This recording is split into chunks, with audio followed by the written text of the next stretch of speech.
Europe 1. Nico Saliagas, toute la semaine, vous êtes revenu sur les 1 an de l'affaire Weinstein et l'émergence des hashtags MeToo et Balance ton porc.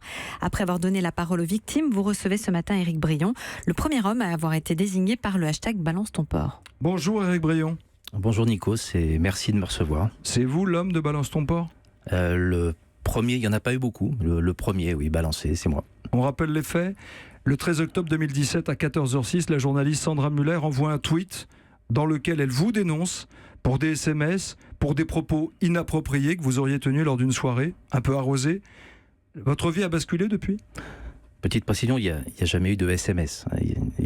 Ça fait partie des choses qui... Ça fait partie du mythe Ça fait partie du mythe. Il y a juste eu des paroles déplacées lors d'une soirée, oui, arrosée, tard dans la soirée. Donc c'est sa parole contre la vôtre, mais vous reconnaissez que vous avez dit quelque chose ? Oui, j'aurais pu nier les faits, comme beaucoup de gens ont pu le faire avant.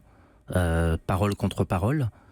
J'ai choisi de reconnaître que j'avais tenu certains des propos qu'elle met dans ma bouche. Lesquels ? Le début, alors j'en suis pas fier.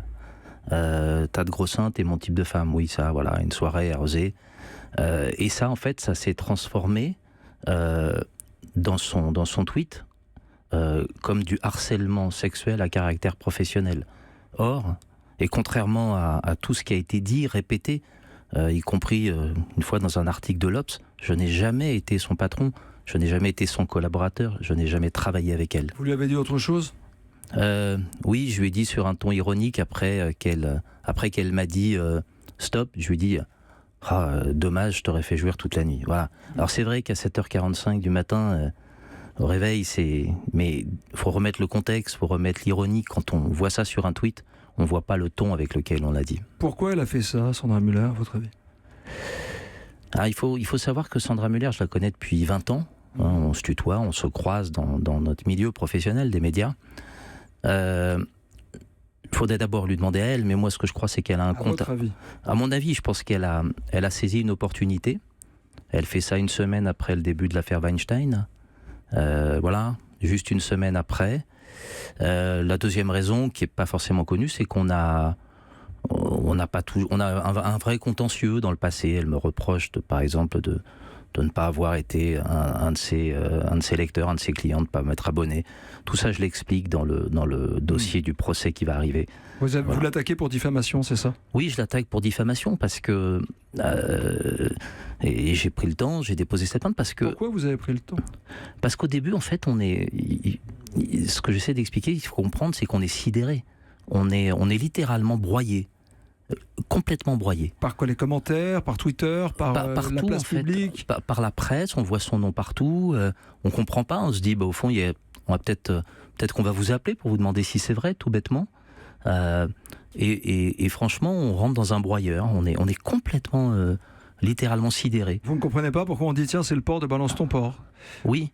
Vous n'êtes pas harceleur dans votre tête ? Mais je suis pas harceleur. Vous l'avez harcelé ou pas ? En vrai, avec un peu de distance, puisque le temps a passé, Non. vous avez souffert. Est-ce que vous considérez que vous l'avez harcelé ? Non, je considère pas l'avoir harcelé. Harcelé, c'est la répétition. J'ai été lourd, j'ai été couillon, j'ai mal agi, je me suis excusé le lendemain, je me suis réexcusé après publiquement. C'est pas du harcèlement. Le harcèlement, c'est pas ça. Vous avez été lourdingue. Oui, j'ai été lourdingue. Vous regrettez aujourd'hui, Eric ? Oui, évidemment, mais je l'ai dit. J'ai regretté, je me suis excusé, j'ai réfléchi sur ce sujet. Évidemment. Et j'invite tous les hommes, mais aussi les femmes, qui parfois peuvent agir comme ça, à réfléchir à leur relation avec l'autre. Qu'est-ce qui a changé dans votre vie depuis ce hashtag Balance ton porc ? Tout a changé. C'est-à-dire ? Aujourd'hui, ma vie, elle est... j'ai pas de travail, hein, j'en cherchais à l'époque. Tout le monde m'a tourné le dos dans le monde professionnel. Dans votre famille ? La famille, non, parce que la famille, elle est soudée. On est une belle famille, très belle. Ma sœur, mes filles, mes parents. Mais il y a des copains qui sont partis parce qu'ils ont cru les ragots et les rumeurs. Par exemple, que j'avais envoyé des SMS de harcèlement, ce qui est faux. Il y a des gens qui ont cru que j'étais son patron, ce qui est faux. Et puis, j'ai perdu ma compagne à l'époque, alors que on n'était pas du tout ensemble à l'époque des faits, mais elle n'a pas supporté. Hein. Elle est partie. La pression, les regards. Elles ont quel âge, vos filles ? Elles ont bientôt 13. C'est l'anniversaire de Balance ton porc, c'est le jour de l'anniversaire de ma petite fille.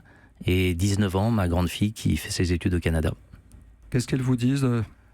Vous en parlez? Ma grande fille, on a beaucoup parlé. Je pense qu'elle a compris. Elle a 19 ans, donc elle est exposée bien sûr aux regards, aux réflexions, aux remarques. Et la petite? La petite, c'est terrible ce que je veux dire. J'arrive pas à lui en parler. Et je sais que je devrais lui en parler. Mais vous savez, parler à une petite fille de bientôt 13 ans qui vous regarde comme le papa, le papa à 13 ans, voilà, et j'arrive pas. C'est pour ça que vous faites ce procès, pour la suite, pour la descendance, pour leur vie de femme aussi?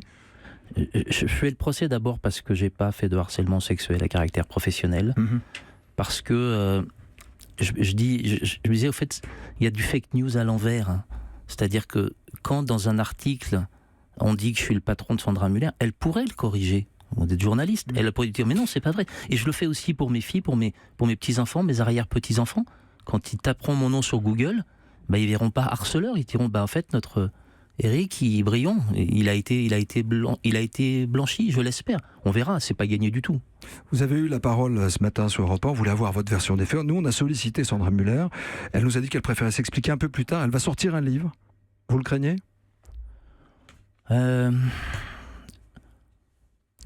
Je vois pas ce qu'il pourrait y avoir dans le livre, au fond, que Sandra Muller n'aurait pas mis dans les conclusions de son avocat. Au fond, il y a un procès en cours. Et il aura lieu l'année prochaine, normalement.